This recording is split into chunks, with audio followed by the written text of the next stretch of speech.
Hi అండి. అందరికీ నమస్కారం. Welcome to my channel. ఈ వీడియోలో ఉద్యోగులకు, పెన్షనర్లకు జూన్ నెల నుండి కొత్త రూల్స్ అమలు అంటూ అప్డేట్ రావడం జరిగింది. సో, దీనికి సంబంధించిన పూర్తి వివరాలు ఈ వీడియోలో తెలుసుకుందాము. వీడియో అయితే ఎక్కడే కానీ స్కిప్ చేయకుండా ఎండ్ వరకు చూసేయండి. అప్పుడు ఇన్ఫర్మేషన్ పూర్తిగా అర్థమవుతుంది. అలాగే వీడియో చూస్తున్న ప్రతి ఒక్కరు వీడియోకి లైక్ చేయండి ఫ్రెండ్స్. ఈ వీడియోని తోటి ఉద్యోగ, పెన్షనర్ మిత్రులతో అయితే షేర్ చేయండి. కొత్తగా మన ఛానల్ చూస్తున్న వారు ఇంకా ఎవరైనా సబ్స్క్రైబ్ చేసుకోకపోతే వెంటనే మన ఛానల్‌ని సబ్స్క్రైబ్ చేసుకోండి. సబ్స్క్రైబ్ చేసుకోవడం వల్ల నేను చేసే ప్రతి ఒక్క వీడియో మీ వరకు రీచ్ అవుతుంది. ఇక ఆ కొత్త రూల్స్ ఏంటనేది ఇప్పుడు ఈ వీడియోలో తెలుసుకుందాము. ఫ్రెండ్స్, ఇక విషయానికొచ్చినట్టయితే జూన్ 1వ తేదీ నుండి మన దేశంలో ఆర్థిక మరియు డిజిటల్ చెల్లింపుల రంగంలో కొన్ని కీలక మార్పులైతే వచ్చేశాయి. ముఖ్యంగా రోజువారీ మనం వాడే యూపీఐ లావాదేవీల విషయంలో భద్రతను పెంచడానికి, సైబర్ నేరాలను అరికట్టడానికి ప్రభుత్వం కొన్ని కొత్త నిబంధనలనైతే తీసుకొనొచ్చింది. PhonePe, Google Pay, Amazon Pay ఇటువంటి యూపీఐ యాప్స్ ద్వారా మీరు మొదటిసారి ఒక కొత్త వ్యక్తికి డబ్బులు పంపినప్పుడు ఆ మొత్తం 10,000 కంటే ఎక్కువగా ఉంటే అది అవతలి వ్యక్తి ఖాతాలో జమ కావడానికి కనీసం ఒక గంట సమయం పడుతుంది.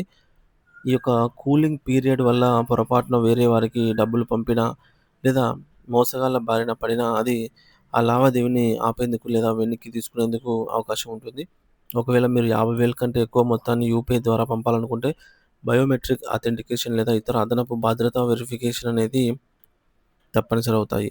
ఇది డిజిటల్ చెల్లింపుల వ్యవస్థను మరింత పటిష్టం చేస్తుంది. మరో ముఖ్యమైన మార్పు ఏమిటంటే ఏటీఎంల ద్వారా నగదు ఉపసంహరణ విషయంలో జరిగింది. ఇప్పుడు చాలా బ్యాంకులు కార్డులు లేకపోయినా సరే యూపీఐ క్యూఆర్ కోడ్ స్కాన్ చేసి డబ్బులు తీసుకునే వెసులుబాటునైతే కల్పిస్తున్నాయి. అయితే ఇలా కార్డు లేకుండా యూపీఐ పద్ధతిలో తీసుకునే నగదును కూడా మీరు బ్యాంకు నెలవారీగా ఇచ్చేటటువంటి ఉచిత లావాదేవీల పరిమితిలోనే లెక్కగడతారనమాట.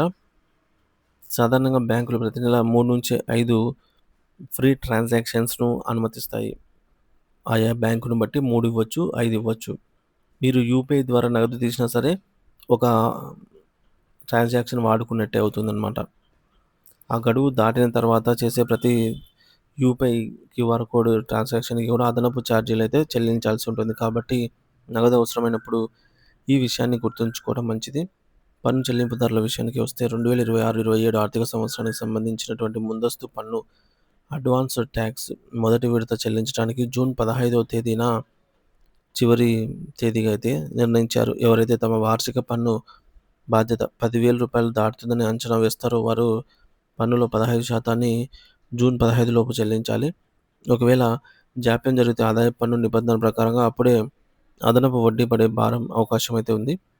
అలాగే ఈపీఎఫ్ఓ సభ్యులకు కూడా ఒక శుభవార్త ఉంది. తమ పీఎఫ్ ఖాతాలోని డబ్బులను ఇకపై యూపీఐ ద్వారా సులభంగా విత్‌డ్రా చేసుకునే కొత్త విధానానికి సంస్థ ప్ర పరిశీలిస్తోందనమాట.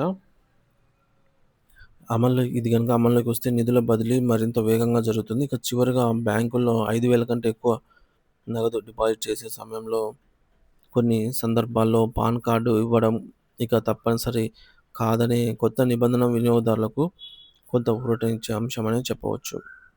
సో ఫ్రెండ్స్, ఒకసారి మళ్ళీ ఆహ్, నిబంధనలు ఏంటంటే కొత్త వ్యక్తులకు మనము 10,000 పైన యూపీఐ పేమెంట్ చేస్తే ఒక గంట సేపు కూలింగ్ పీరియడ్ అనేది పడుతుందనమాట. ఒకవేళ రాంగ్ పర్సన్‌కి సెండ్ చేసినట్లయితే తిరిగి రికవరీ చేసుకోవచ్చు. సో మరి 50,000 దాటినటువంటి యూపీఐ లావాదేవీలకు బయోమెట్రిక్ కంపల్సరీ అవసరమవుతుంది. ఇది సెక్యూరిటీ ఫీచర్ అనమాట. ఏటీఎంలలో యూపీఐ ద్వారా నగదు తీసినా సరే అది ఉచిత ట్రాన్సాక్షన్ యూజ్ యూజ్ అంటే వాడుకున్నట్టుగానే పరిగణిస్తారు. అడ్వాన్స్ ట్యాక్స్ అనేది మొదటి విడత చెల్లింపుకు జూన్ 15వ తేదీ చివరి గడువు. ఈపీఎఫ్ నిధులను యూపీఐ ద్వారా పొందేటటువంటి వెసులుబాటుపై ప్రయోగాత్మక పరిశీలన అయితే జరుగుతోంది. మరి 50,000 కంటే ఎక్కువ నగదు డిపాజిట్ చేస్తే పాన్ కార్డు అవసరం ఉండకపోవచ్చు అనమాట. సో ఇది ఫ్రెండ్స్ ఇప్పటివరకున్న తాజా సమాచారము. వీడియో నచ్చినట్లయితే తప్పకుండా వీడియోని లైక్ చేయండి. వీడియోని తోటి మిత్రులతో అయితే తప్పకుండా షేర్ చేయండి ఫ్రెండ్స్. కొత్తగా చూస్తున్న వారైతే మన ఛానల్‌ని సబ్స్క్రైబ్ చేసుకోండి. Thank you for watching this video.